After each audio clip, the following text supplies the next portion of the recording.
السلام علیکم ورحمۃ اللہ وبرکاتہ۔ بسم اللہ الرحمن الرحیم، والصلاة والسلام علی رسولہ الکریم وعلی آلہ وصحبہ اجمعین، اما بعد۔ رمضان کا مبارک مہینہ چل رہا ہے۔ رمضان کا مطلب ہے جل جانا، رمض یرمز، صلاۃ الاوابین حین ترمض الفصال۔ مسلم شریف کی روایت ہے کہ نیک لوگوں کی ایک نماز اس وقت ہوتی ہے جب اونٹ کے پاؤں جلنے لگے، تلوے جلنے لگے، چاشت کی نماز۔ جل جانے کو روزے سے کیا مناسبت ہے کہ پچھلے 11 مہینے میں جتنے گناہ کیے ہوتے ہیں، ان 29 یا 30 روزوں کی برکت سے اللہ ان سارے گناہوں کو جلا دیتا ہے اور اسے گناہوں سے صاف کر دیتا ہے۔ من صام رمضان ایمانا و احتسابا غفر له ما تقدم من ذنبه۔ جو رمضان روزے سے گزارتا ہے اس کے پچھلے سارے گناہ معاف ہو جاتے ہیں۔ روزے کی قیمت کیا ہے؟ نفل اور فرض کا فرق پہلے سمجھ۔ حضرت علی رضی اللہ تعالی عنہ ارشاد فرماتے ہیں کہ جس کا فرض روزہ چھوٹ گیا اور اس نے اس کی پھر کمی پورا کرنے کے لیے قیامت تک زندہ رہ کے روزانہ روزے رکھے تو اس ایک فرض روزے کا بدل نہیں بن سکتا۔ یہ فرض اور نفل میں اتنا فرق۔ تو اللہ تعالیٰ کے نبی فرما رہے ہیں من صام یوم تطوعا، جس نے نفلی روزہ رکھا، بہت کثرت سے رکھتے تھے، پیر جمعرات آپ اکثر روزہ ہوتا تھا، ہر مہینے کی چاند کی 13، 14، 15 آپ کا روزہ ہوتا تھا۔ اس کے علاوہ آپ روزے رکھتے تھے۔ شعبان کا مہینہ بعض اوقات پورا ہی روزے رکھ لیتے تھے، اکثر روزے رکھتے تھے۔ تو اللہ کے نبی نے فرمایا من صام یوما تطوعا، جس نے نفلی روزہ رکھا اور اس کو اس کا اللہ تعالیٰ عوض دینے لگا، اللہ نے لوگ، ثم اعطی ملء الارض ذهبا، پھر سارے 24,000 کلومیٹر ہے زمین، اس کو سونے سے بھر کے نا اس کو پیش کیا گیا کہ یہ آپ کے نفل روزے کا بدلہ ہے۔ تو اللہ کے نبی فرماتے ہیں کہ اس نفل روزے کا یہ سونے سے بھری ہوئی زمین بھی بدلہ نہیں بن سکتی۔ فرض کیا ہوگا؟ فرض پہ اللہ تعالیٰ کہتا ہے الصوم لی وانا اجزا بہ، روزہ میرے لیے ہے، نماز بھی اللہ کے لیے ہے پر اس کا بدلہ جنت ہے، حج بھی اللہ کے لیے، اس کا بدلہ جنت ہے، زکوٰۃ بھی اللہ کے لیے ہے، اس کا بدلہ جنت ہے، کلمہ توحید و رسالت بھی اللہ کے لیے ہے، اس کا بدلہ جنت، سخاوت، تہجد، تبلیغ، جہاد، علم، اس کا بدلہ جنت۔ لیکن اللہ تعالیٰ فرماتا ہے روزہ میرے لیے بھوک پیاس کر رہا ہے، پر پیاس برداشت کر رہا ہے، بھوک لگی ہوئی ہے، کھانا نہیں کھا رہا، پیاس لگی ہوئی ہے، کوئی دیکھ بھی نہیں رہا، پانی نہیں پی رہا، تو اللہ فرماتے ہیں اس کا بدلہ تیرا رب خود تجھے مل جائے گا، تجھے اللہ مل جائے گا۔ پھر اس کو بڑے اہتمام سے رکھا جائے، بڑے اہتمام کیا جائے، رات کی تراویح شوق سے پڑھی جائے، ہر سجدے پہ 1,500 نیکی لکھی جاتی، رات کے قیام اور دن کے روزے کے بدلے اللہ تعالیٰ پچھلے سال کے سارے گناہ معاف فرما دیتے۔ اس میں اللہ تعالیٰ نے اس قرآن کو اتارا، تورات کو، زبور کو، انجیل کو، اور صحف ابراہیم علیہ السلام کی چھوٹی کتاب، یکم رمضان ابراہیم علیہ السلام کی کتاب ہے، 2 رمضان تورات موسیٰ علیہ السلام پر، 6 رمضان زبور داؤد علیہ السلام پر، 12 رمضان انجیل عیسیٰ علیہ السلام پر، اور شب قدر میں 21 رمضان پیر کی رات قرآن میرے نبی پاک صلی اللہ تعالی علیہ وسلم، یہ کیا ہے؟ اس کا پہلا تعارف تو خود ہے، ذالک الکتاب لا ریب فیہ، یہ ایک اینگل سے اس کا تعارف ہے، لیکن قرآن کا پورا تعارف ہر طرف سے وہ سورہ شعراء میں جو اللہ نے بیان کیا ہے، میرے خیال میں اور کہیں بھی نہیں بیان کیا، کہ پہلا سوال ہے یہ کس کی بات ہے بھائی، کس کی کتاب ہے، کس کا کلام ہے؟ تو اس کا جواب ہے انہ، تو مانو یا نہ مانو، بات پکی ہے کہ لتنزیل رب العالمین، یہ کل کائنات کے بادشاہ کا اتارا ہوا حکم نامہ ہے، بادشاہ کا امر ہے، رب بادشاہ، حاکم پالنے والا بھی، ایسا حاکم جو محبت سے پالتا ہے، یہ اتارا ہوا ہے زمین آسمان کے، کل کائنات کے رب کا کلام ہے، اتارا گیا ہے، کہاں آیا ہے، کون لایا ہے، کس لیے آیا ہے، تو تب جا کر صورت مکمل، یہ کیا ہے پہلا سوال، تو پتہ چلا کہ اللہ کا کلام ہے، تو لایا کون ہے؟ نزل بہ جبریل، اسے جبریل لے کر آئے ہیں، کس کے پاس لائے ہیں؟ علی قلبک، اے میرے محبوب اس کو میں نے آپ کے دل پہ اتارا ہے، کیوں اتارا ہے؟ لتکون من المنذرین، کہ آپ ساری دنیا کے انسانوں کو بتا دیں کہ آخرت ہے اور جنت ہے، جہنم ہے، جہنم سے بچو اور جنت کے راستے پر چلو، آنے والے انجام سے لوگوں کو آپ خبردار فرمائیں، یہ اس قرآن کا بہترین تعارف ہے۔ ایک اور طرح، الف لام را کتاب انزلناہ الیک لتخرج الناس من الظلمات الی النور، دنیا کی اصل اندھیرا ہے، روشنی سورج کے ذریعے سے لائی جاتی ہے، وآیۃ لہم اللیل نسلخ منہ النہار، اس آیت میں سلخا کا لفظ آیا ہے کہ ہماری نشانیوں میں سے رات ہے جس کے اوپر سے ہم دن کی کھال کو کھینچ لیتے ہیں، جب کھال کھنچتی ہے تو اندر سے جانور کا سب کچھ نکلتا ہے، یہ روشنی ایک کھال ہے اور اس کے اندر اندھیرا ہے، جب اللہ اس کو ہٹاتا ہے تو فَإِذَا هُمْ مُسْلِمُونَ، سب اندھیرا چھا جاتا ہے، تو دنیا کے اندھیرے بھی ہیں اور دل کے اندھیرے بھی ہیں، تو یہ قرآن کیوں آیا ہے؟ لِتُخْرِجَ النَّاسَ مِنَ الظُّلُمَاتِ إِلَى النُّورِ، کہ آپ لوگوں کو باطل کے اندھیروں سے نکال کر اسلام کے، ایمان کے، رحمان کے نور اور روشنیوں کی طرف کھینچ کر لے جائیں، یہ قرآن اس لیے آیا ہے۔ اس قرآن کی طاقت کیا ہے؟ لو انزلنا هذا القرآن على جبل لرأيته خاشعا متصدعا من خشیۃ اللہ، اگر اس قرآن کو میں اب کسی پہاڑ پر اتارتا تو پہاڑ پرزے پرزے ہو جاتا، ریزہ ریزہ ہو جاتا،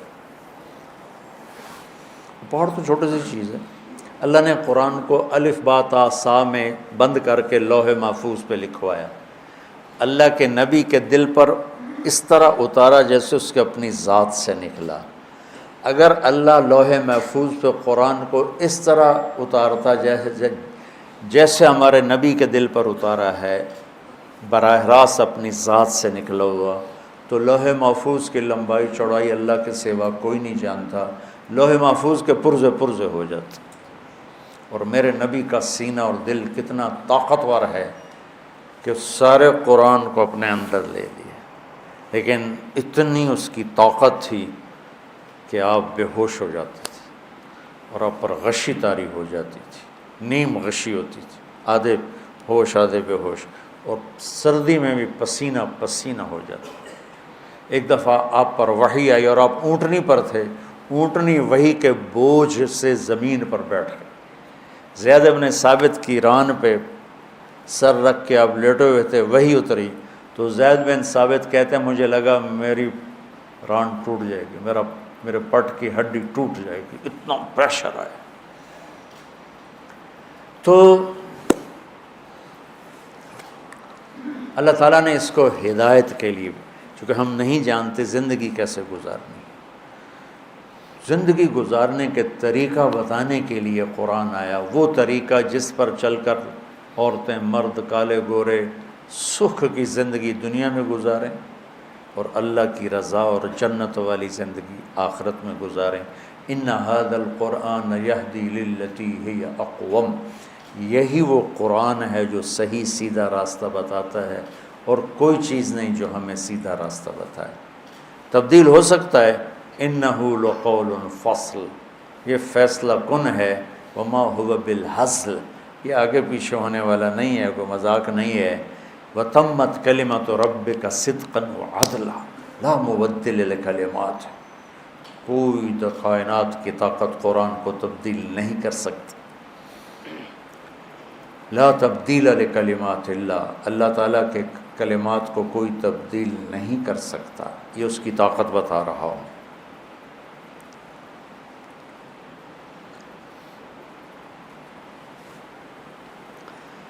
تو ہم اللہ سے ہدایت مانگ لیں۔ یہ قرآن چونکہ عربوں پہ اترا ہے، ان کی زبان میں اترا ہے، ان کی معاشرت کو سامنے رکھ کے اترا ہے، تو ان کے اندر میں اتر گئی بات۔ ہدا سمندر میں پہاڑ کی اس چوٹی کو کہتے ہیں جو پانی سے باہر نکلی ہوئی ہو اور چمکدار ہو، سورج کی شعاعیں پڑنے سے چمکتی ہو۔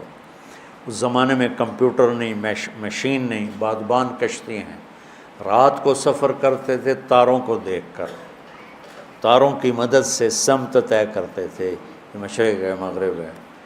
صحرا میں اب بھی آبادی ہے، سعودی کے، قطر کے، تو میں نے ایک بدو سے پوچھا جو صحرا میں رہتا ہے کہ تم لوگ تو ریت ہی ریت، راستہ کیسے پہچانتے؟ ویسے چلتے ہیں جیسے لکھا ہوتا ہے لاہور 90 کلومیٹر، اس طرح چلتے ہیں ریت۔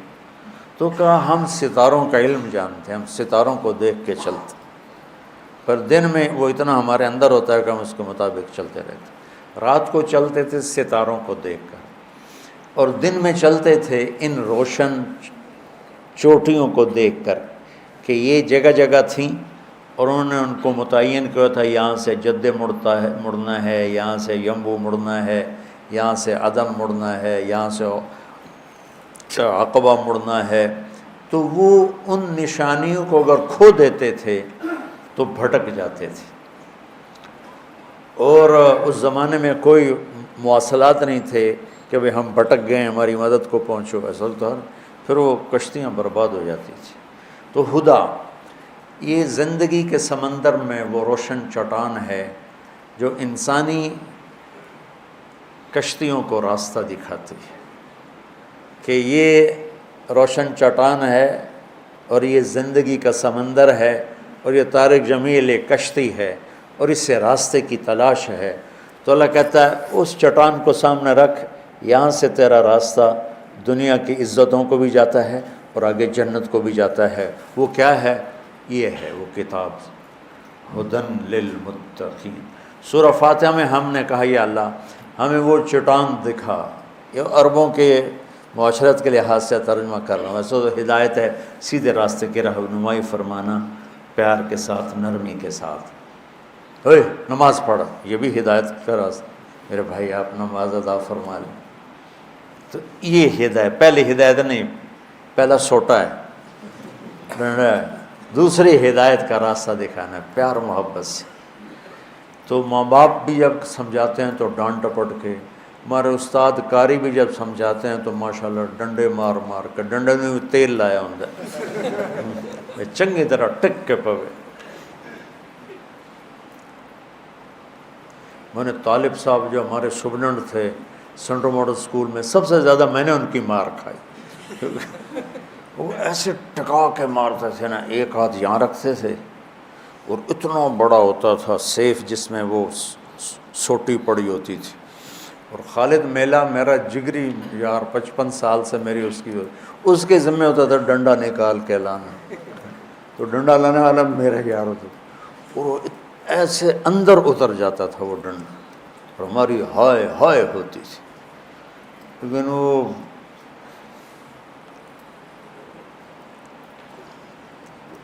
ایک دم ہم فلم دیکھ کر آئے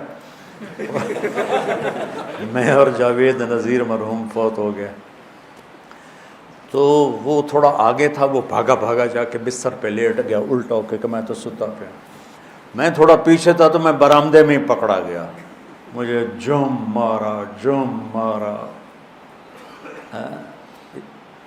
ابھی بیان کر کے مجھے ضربیں یاد آ رہی ہیں۔ جاوید نذیر بڑا خوش کہ طارق زمین نو لتر پہ گئے، میرا تو انہوں پتہ ہی نہیں لگو، اور این کر کے ستا پہ انہاں کہ آرام نالو تو رضائی لائٹ سوری دیا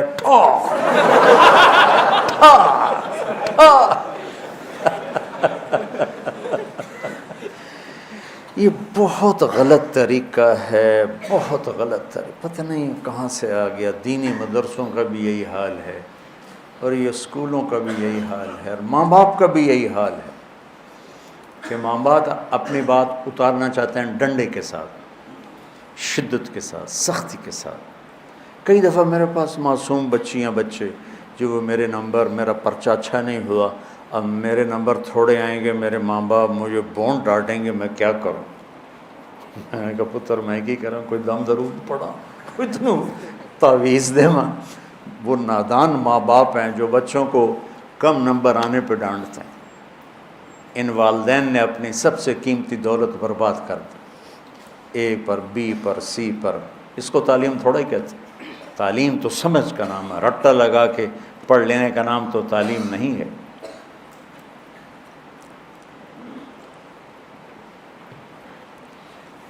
ہمارا ایک دوست تھا ان پڑھ، اور وہ بہت بڑا کاروباری، سمجھ کا تعلق پڑھائی سے نہیں، تو اس نے کپڑے کے شرٹس کی دکان کھولی، تو اس کی بیوی پڑھی لکھی تھی، اس نے کہا دیکھو 1 shirt for 1 pound and 3 shirts for 2 pound، اے تو یاد کر لے، جڑا گاہ کب تو انہوں اے آکھنا ہے۔ ٹھیک ہے۔ اب ایک عورت آئی، وہ راستہ بھول گئی تھی، وہ اس کے سٹور میں آ گئی، اس نے راستہ پوچھا کہ ایجیکس کا راستہ کدھر ہے؟ ان کا 1 shirt for 1 pound and 3 shirt for 2 pound۔ اس کو حیران ہو کے دیکھنے لگی، اس نے پھر اپنی بات دہرائی، اوپر کہنے لگا 1 shirt for 1 pound 3 shirt for 2 pound۔ وہ ہنستی باہر گئی، ایک بندنو لے کے آئی، اس نے اس کو بتایا، تو اس نے کہا یہ تم سے شرٹ نہیں خرید رہی، یہ بھول گئی ہے، تم سے راستہ پوچھ رہی ہے، اور تم اسے 1 shirt for 1 pound بتا رہے ہو۔ تو یہ کہہ رہی ہے کہ اسے کہو میرے گھر آ جایا کرے، میں اسے مفت میں انگریزی پڑھا دوں گی۔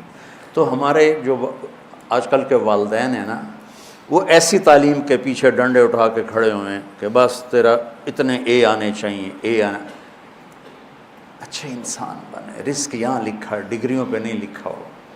ہمارے والدین نے بچوں کو مریض بنا دیا، انہوں نے ڈپریشن میں کا شکار کر دیا، پریشر ڈال کے۔ ہمارے والدہ نے پڑھایا سے پر پریشر نہیں ڈالا، چونکہ ہم تو ہاسٹل میں رہتے تھے۔ ایک دفعہ گورنمنٹ کالج لاہور ماشاءاللہ میرے 1000 میں سے 90 نمبر آئے۔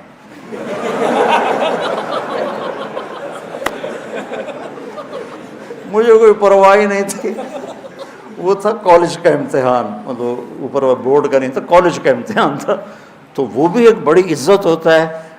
میں بڑے فخر سے بتاتا کوئی ہے جندے 1090 آئے ہوں، میرے آئے۔ تو ہدایت ہوتا ہے کسی کو پیار محبت سے سمجھا کے انجام بتانا۔ ہمارے بچے تو ذبح ہو گئے اسکولوں پر اور پڑھائیوں پر، اور ٹیوٹر اور ٹیوشن سینٹر، ان بیچاروں کی جو پنپنے کی عمر تھی، بڑھوتری کی اور عقل کی گروتھ کی عمر تھی، وہ ساری برباد ہو جاتی۔ کہ جو ہی سر نکالتے ہیں نافرمان ہوتے ہیں، چونکہ ان کے جو نیورونز ہوتے ہیں وہ 3 سال کی عمر میں اسکول جاتے ہیں، وہ جلنا شروع ہو جاتے ہیں، اسی میں پیچھے سے کرنٹ زیادہ آ جائے تو یہ پھٹ جائیں گے، ٹوٹ جائیں گے۔ جب 3-4 سال کے بچے پر کتابوں کا بوجھ لادا جاتا ہے، پھر ماں باپ کا پریشر ہوتا ہے، تو ان کے نیورون کہتے ہیں دماغی سیل، وہ جل جاتے ہیں، پھٹ جاتے ہیں۔ پھر جو بڑے ہوتے ہیں نہ ماں باپ کی سمجھتے ہیں نہ کسی اور کی سمجھتے ہیں، وہ اپنی کرتے ہیں، اپنی موج میں ہوتے ہیں۔ ہدایت محبت سے پیار سے کسی کو بتا دینا، آگے وہ لے لے تو ٹھیک ہے، نہ لے تو میرا ذمہ ختم ہو گیا۔ ھذا بلاغ للناس۔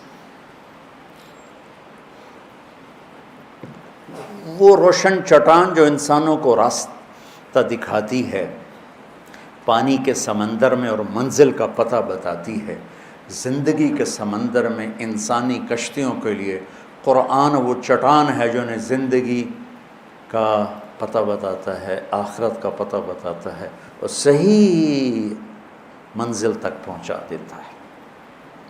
جب اللہ نے ہم نے اللہ سے دعا مانگی یا اللہ میں ہدایت دے، تو اللہ نے ہماری دعا قبول کر کے فرمایا الف لام میم ذالک الکتاب لا ریب فیہ ھدی للمتقین۔ لو بھی تم نے مجھ سے ہدایت مانگی تھی نا، تو لو یہ کتاب آ گئی، یہ ہدایت کا ذریعہ ہے، یہ ہدایت کا سامان اور سبب ہے۔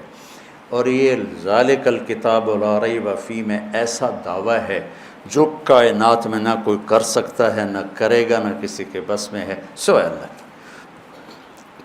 جو کچھ اس میں لکھا ہے اس میں کوئی شک نہیں۔ شک خود عربی زبان کا لفظ ہے، ریب کا ترجمہ شک نہیں ہے۔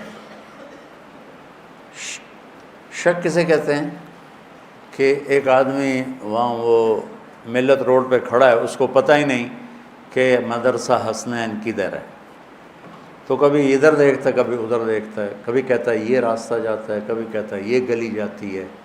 اس کیفیت کو شک کہتے ہیں۔ اس میں یہ کیفیت شدید ہے۔ دوسرا لفظ ہے مریا، وہ بھی دماغی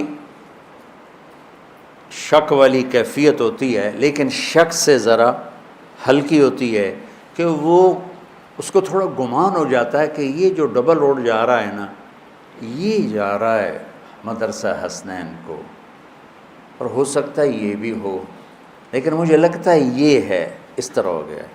ایک طرف خیال واضح زیادہ ہو گیا، ٹھیک، اس کو کہتے ہیں مریا۔ ریب کسے کہتے ہیں کہ وہ یہاں یہ اس چوک کو کیا کہتے ہیں جہاں سے ادھر مڑتے ہیں، گرین ٹاؤن چوک پر آتا ہے اور ایک سیکنڈ کے لیے کہتا ہے مدرسہ حسنین کدھر ہے۔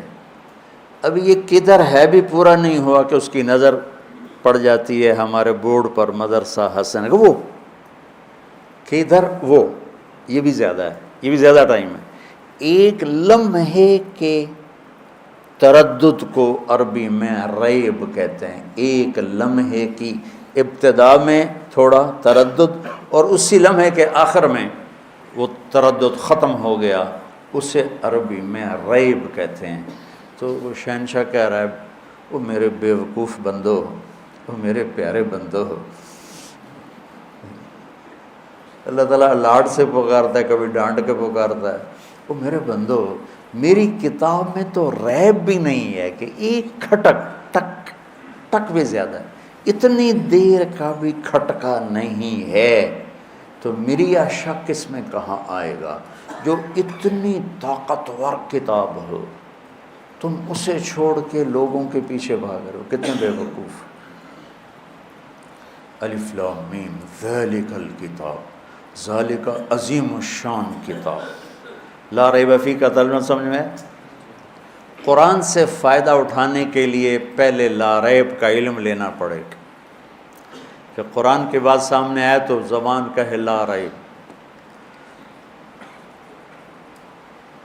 سود سے مال گھٹتا ہے، دل پکارے لا ریب۔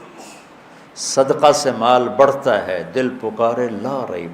حالانکہ یہ 100 روپیہ پیا ہے، میں نے اس میں سے 10 روپے نکال کے صدقہ کر دیا، یہ 100 روپیہ پیا ہے، اس میں 10 روپے میں نے سود لے لیا، ادھر 90 پڑے ہیں، ادھر 110 پڑے ہیں۔ نظر، عقل، خبر ہر شے کہہ رہی ہے کہ 90 تھوڑا ہے، 110 زیادہ ہے، اور میرا اللہ کہہ رہا ہے نہیں، یہ 90 زیادہ ہے، 110 تھوڑا ہے۔ تو یہاں اس آیت کا علم چاہیے، لا ریب فیہ۔ یہ علم مدرسوں میں نہیں سکھایا جاتا، مدرسوں میں صرف لائے نفی جنس ہوتا ہے۔ شیخ رمضی صاحب لائیں گے کوئی ڈھونڈ ڈھانڈ کے نقطے نحوی، لغوی، صرفی، نحوی، بلاغی، اس سے تو نہیں ریب دور ہوتا. ریب دور ہونے کے لیے مشقت کی گھاٹیوں سے گزرنا پڑتا ہے. دنیا فانی ہے، لا ریب. آخرت باقی ہے، لا ریب. دنیا دھوکہ ہے، لا ریب. جنت حقیقت ہے، لا ریب. اللہ حق ہے، لا ریب. کفر باطل ہے، لا ریب. کفر اندھیرا ہے، لا ریب. اسلام نور ہے، لا ریب. قرآن کتاب اللہ ہے، لا ریب. سود ہلاکت ہے، لا ریب. زنا ذلت و پستی ہے، لا ریب. ظالم برباد ہوتا ہے، لا ریب. جھوٹے پہ لعنت، لا ریب. ظالم پہ لعنت، لا ریب. ایمان پہ کامیابی، لا ریب. نماز فرض ہے، لا ریب. زکوٰۃ فرض ہے، لا ریب. حج فرض ہے، لا ریب. یہ لا ریب اندر میں آئے گا تو پھر یہ قرآن بھی آئے گا، ورنہ باہروں سلام کر کے ٹور جائے گا. تو اسی کردے رہو تقریراں.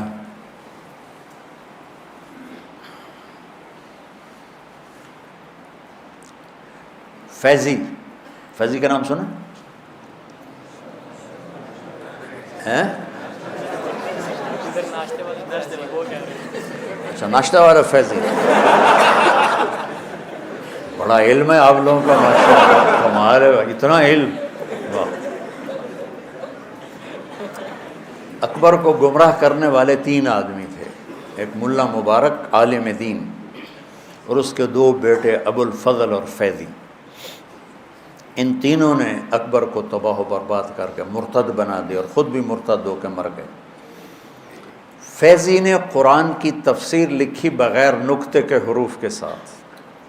با نہیں استعمال کی، تا نہیں استعمال کی، فا، جیم، خا، ذال، زا، شین، ضاد، وا، قاف، نون، کتنے الفاظ نکال دیے. اور پچھلے چند بغیر نقطے کے حروف کے ساتھ اس نے قرآن کی تفسیر لکھی، اور خود بھی بے ایمانوں کے مرا، اور اکبر کو بھی گمراہ کر دیا. لا ریب سیکھو بچوں، لا ریب. اس کی لغت نہیں، اس کی حقیقت، کہ جو کہہ دیا اس میں میرے رب نے حق ہے. پھر قرآن تمہارے اندر اترے. کتنے درس قرآن ہو رہے ہیں، اور ابھی رمضان میں کتنے درس قرآن ہو رہے ہیں. لاکھوں جگہ پر ٹی وی پر آ رہے ہیں، اور چینلوں پر آ رہے ہیں، مسجدوں میں ہو رہے ہیں. لیکن لا ریب کوئی نہیں، نہ سنانے والے کے پاس نہ سننے والے کے پاس. تو وہ دائیں بائیں سے گزر جاتا ہے.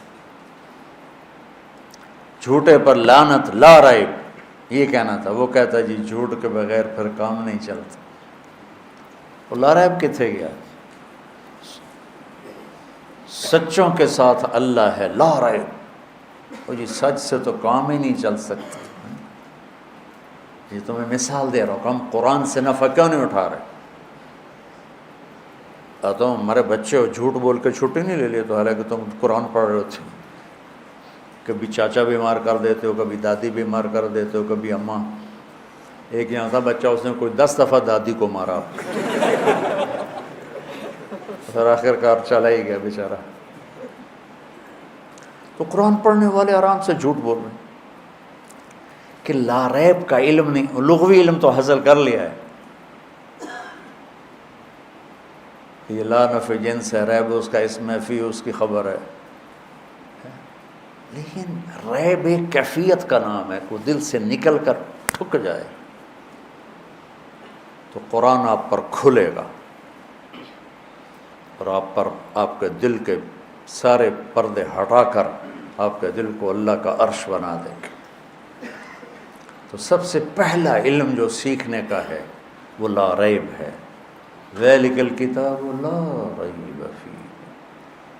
ہر قسم کے کھٹک نکل جائے.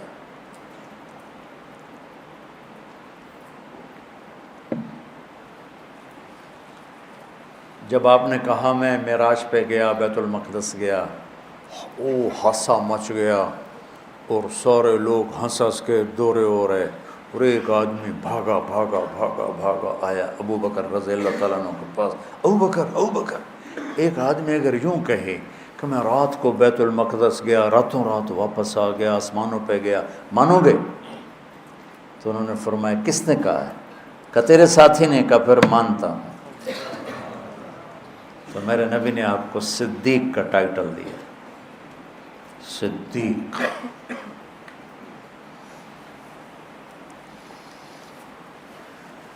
تو لا ریب بچوں کہاں سیکھیں؟ یہ اہل اللہ کی صحبت سے آتا ہے، یہ تبلیغ میں دھکے کھانے سے آتا ہے، یہ تنہائیوں میں اللہ کے سامنے رونے دھونے سے آتا ہے، یہ صرفی اور بلاغی اور نحوی نقطوں سے نہیں آتا ہے۔ قرآن کی کتنی تفسیریں عیسائیوں نے لکھی، مستشرقین نے لکھی۔ تو یہ وہ روشن چٹان ہے جس سے راستہ ملے گا، ہر ایک کو نہیں، للمتقین، لیکن ہے ہدی للناس، قرآن پوری دنیا کے انسانوں کے لیے ملے گا۔ کس کو راستہ؟ اس سے تقوی والے۔ وہ کون ہے؟ کتنا آسان ہے، وہ جی آپ تو متقی ہیں، ہم تو بڑے گناہگار ہیں۔ خود تقوی کوئی عرشاں تو لتھی شے جڑی ہر کوئی نہیں کر سکتا۔ اب بتاؤ اس میں کون سا ایسا مشکل ہے جو آپ اور ہم نہیں کر سکتے؟ الذین یؤمنون بالغیب، جو غیب پہ ایمان لائے۔ ہم سب ایمان لائے، جو ہماری نظروں سے ماورا ہے اور ہم اس سے دیکھ نہیں رہے، اور ہم نبی کی خبر پہ ایمان، اللہ ہے، آخرت ہے، جنت ہے، فرشتے ہیں، جہنم ہے، موت کے بعد زندگی ہے، اور آپ اللہ کے رسول ہیں۔ وَيُقِيمُونَ الصَّلَاةَ، اور جو نماز پڑھتے ہیں۔ تو نماز پڑھنا 5 وقت کون سا مشکل کام ہے؟ اور اللہ نے کتنی آسانی کر دی۔ سفر میں ہو آدھی کرتے، بیمار ہو گھر میں پڑھ لو، بیٹھ کے پڑھ لو، لیٹ کے پڑھ لو، کتنی آسان کر دی۔ پانی کوئی نہیں، تیمم کر لو، پانی موجود ہے لیکن نقصان دیتا ہے تو بھی تیمم کر لو، کتنا آسان کر دی۔ اور نماز پڑھنے میں کتنا زور لگتا۔ وَمِمَّا رَزَقْنَاهُمْ يُنْفِقُونَ، اور جو اللہ نے دیا اس کو خرچ کرتے ہیں۔ تو صرف اس سے پیسہ مراد نہیں، ما رزقناہم، کسی کو اللہ نے ہمت دی، طاقت دی، وہ لوگوں کی جانی خدمت کرتا ہے۔ کسی کو مال دیا وہ مالی خدمت کرتا ہے، کسی کو علم دیا وہ علم تقسیم کرتا ہے، کسی کو اخلاق دی وہ اخلاق تقسیم کرتا ہے، کسی کو حکومت دی وہ عدل کرتا ہے۔ تو یہ جو کچھ اللہ نے دیا اس کو خرچ کرنا، امیر غریب سارے کر سکتے ہیں۔ والذین یؤمنون بما انزل الیک، جو اس قرآن پر ایمان لائے، وما انزل من قبلک، تورات زبور انجیل پر ایمان لائے، وبالآخرۃ ہم یوقنون، اور آخرت پر یقین لائے، یہ تو ہیں تقوی والے۔ تو اس میں کون سی ایسی مشکل بات ہے جو ہم نہیں کر سکتے؟ وہ جی آپ تو تقوی والے ہیں، ہم تو بڑے گناہگار ہیں، یہ کہہ کر ہر حرام کرتے ہیں۔ اور یہ ہم تو دیکھو، یہ ایک تقسیم آئی ہے لفظی جس نے بڑا نقصان پہنچا ہے۔ آپ تو جی دیندار لوگ ہیں، ہم دنیا دار لوگ ہیں۔ آپ دیندار ہیں، آپ کو تو کوئی غلطی نہیں کرنی چاہیے، اور ہم دنیا دار ہیں، ہم شراب بھی پئیں تو ٹھیک۔ آپ تو داڑھی والے ہیں، آپ کی تو نظر بھی کسی طرف نہیں جانی چاہیے، اور ہم دنیا دار ہیں، ہم ساری رات زنا کریں تو کوئی بات نہیں کہ ہم دنیا دار ہیں۔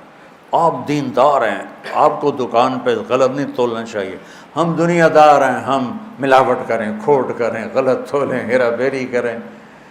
بھائیو، ہر آدمی دنیا دار ہے، ہر آدمی دیندار، جو اس دنیا میں رہتا ہے وہ دنیا دار ہے، جو مسلمان ہے وہ دیندار ہے۔ ہم دیندار ہیں، اس نے ہمارے اندر تکبر پیدا کر دیا۔ ہم دنیا دار ہیں، اس نے ان کے اندر گناہوں کی کثرت پیدا کر دی۔ وہ جو ہم تو گناہ گار لوگ ہیں، ہم دیندار ہیں، یہ بھی ایک تکبر ہے۔ ہم علماء ہیں، علماء، یہ بھی ایک تکبر۔ میں ایک دفعہ گیا، برائمنٹ سے پڑھتا تھا گورنمنٹ کالج، میرے دوست آ گئے، نیو ہاسٹل میں شفٹ ہو گئے، ان سے ملنے گیا۔ تو ایک ہمارا سینٹرل ماڈل اسکول کا ساتھی تھا، ہم سے 1 سال آگے، ڈاکٹر ظہیر، اب وہ فیصل آباد میں ہوتا ہے، وہ چلا گیا کنگ ایڈورڈ میڈیکل کالج۔ تو شام کو ہم نیو ہاسٹل میں سارے اکٹھے، میں ریونڈ سے درویش سر، وہ سارے بڑے بابو صابو بنے ہوئے، تو وہ ظہیر میرے سامنے بیٹھا تھا اور میں یہاں بیٹھا تھا، اور نیو ہاسٹل کی کینٹین باہر ٹیبل لگے ہوئے تھے صحن میں، اس میں ہم کچھ سنیکس وغیرہ کھا رہے تھے۔ مجھ سے پوچھتا ہے طارق کیا کر رہے ہو؟ میں کہا میں مولوی بن رہا ہوں۔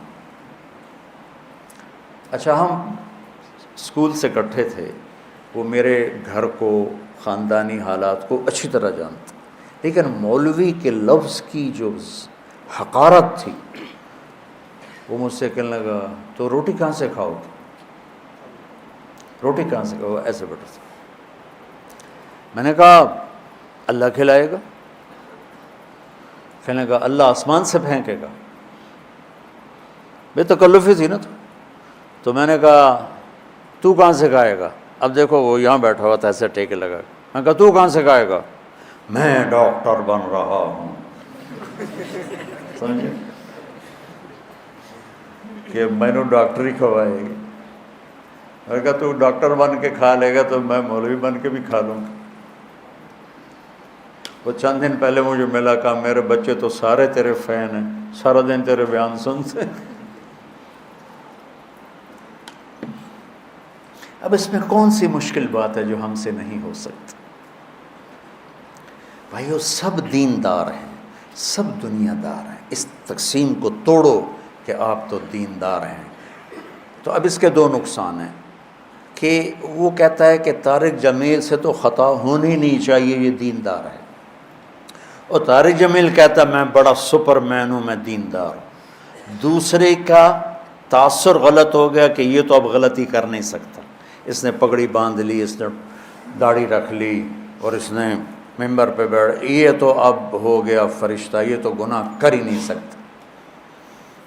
اس کا ذہن خراب ہوا، میرا ذہن خراب ہوا کہ میں تو بہت نیک آدمی ہوں۔ دنیا دار سے کیا ہوا؟ اس نے ہر شریعت کا قاعدہ توڑ کے ہر حرام میں منہ مارا اور کہا میں تو دنیا دار ہوں۔ اس کا نقصان یوں ہوا، میرا نقصان کیسے ہوا؟ میں نے اسے حقیر نظروں سے دیکھا، یہ بھی کوئی انسان ہے؟ جوئے کھیلتا ہے، شرابیں پیتا ہے۔ تو بھائیو ہر انسان مسلمان دنیا دار ہے، ہر مسلمان دیندار ہے۔ تو یہ ہدایت کی کتاب ہے، لیکن کس کے لیے؟ جو تقوی اختیار کرے۔ تقوی اختیار کرنے کے لیے کوئی جنگلوں میں نہیں جانا پڑتا، یہ چند باتیں کر لو تو تقوی آ جائے گا۔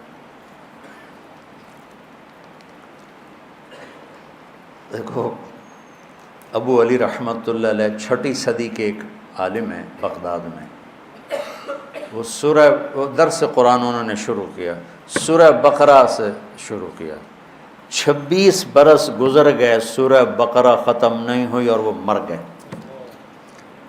اب میں 1 گھنٹے میں سورۃ بقرہ تو ان کی تو سنا، میں تو چند آیات ہی بتا سکتا۔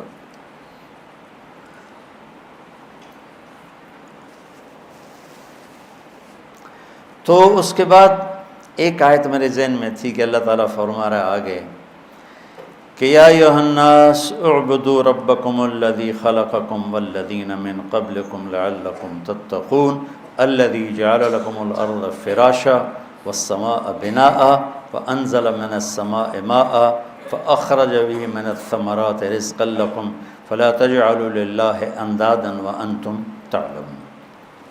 پہلے اللہ اپنا تعارف لے کے آ رہا ہے، سورۃ فاتحہ میں لے کے آ رہا ہے۔ اللہ کو سب سے زیادہ پسند اپنی تعریف ہے۔ اللہ کو دعوت دینے والا کیوں پسند ہے؟ اس کی تعریف کر رہا ہے۔ چاہے تبلیغ والے سادہ اللہ خالق، اللہ مالک، اللہ رازق، اللہ خوش ہوتا۔ زمین چھوٹی آسمان بڑا، انتہائی احمقانہ بات، پر اللہ بہت خوش ہوتا ہے کہ میری تعریف ہو رہی۔ المخلوق کی خالق کے ساتھ کوئی نسبت نہیں ہوتی کہ بھئی دکان چھوٹی اور اللہ بڑا، زمین چھوٹی، زمین تشائی کوئی نہیں، آسمان چھوٹے اور اللہ بڑے۔ لیکن میں کہتا ہوں اللہ اس میں بھی خوش ہوتا ہو۔ اللہ کو اپنی تعریف پسند ہے تو قرآن شروع کیا الحمد سے، سب تعریف۔ ایک ہوتی مدح، ایک ہوتی حمد۔ مدح ہے خوشامد، اور مدح ہے کسی عوض میں۔ خوشامد کو بھی مدح کہتے ہیں اور کسی احسان کے بدلے میں تعریف کرنے کو مدح کہتے ہیں۔ اور حمد ہوتا ہے کہ وہ کچھ بھی نہ کرے، وہ ذات ہے ہی قابل تعریف، اس کی تعریف اس کا حق ہے، اس کا حق ہے۔ تو جس میں کوئی خوبی دیکھو اس کی تعریف کیا کرو، خوشامد نہ کیا کرو، تعریف۔ آپ نے حدیث سنی ہوگی مشہور، جو تمہاری تعریف کرے اس کے منہ میں مٹی ڈالو، سنیے نا؟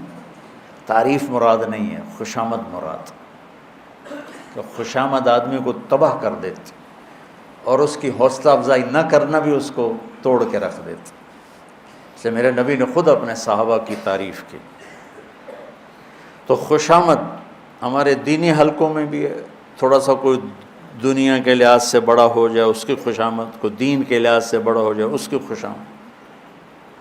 ہمیں ایک بڑے شیخ سے ملنے کی، ہمارے بڑے مشائخ میں سے، اس کے چشتی سلسلے کے، تو وہ تشریف فرما تھے، ہماری جماعت گئی، ان کے مریدین بیٹھے تھے۔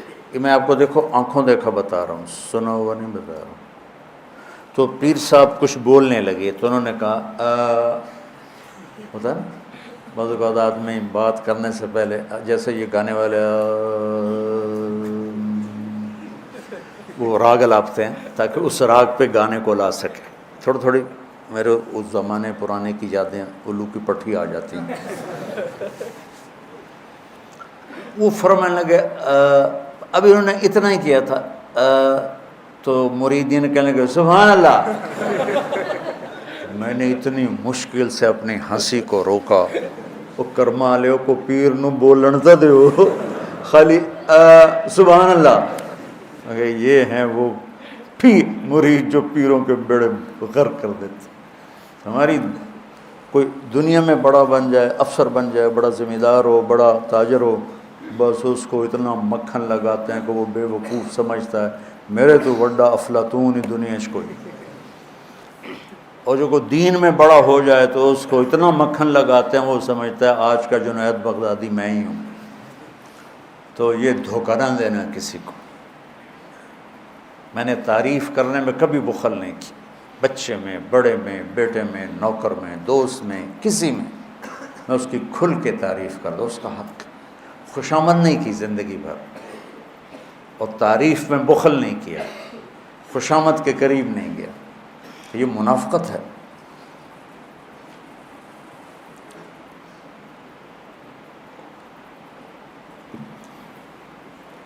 ہمارا دوست سے کہنے لگا، ایک وزیر سے میں ملنے گیا، کہنے لگا اس کو میں نے گلا کیا تیرے کام تک کیسے ہو رہے ہیں؟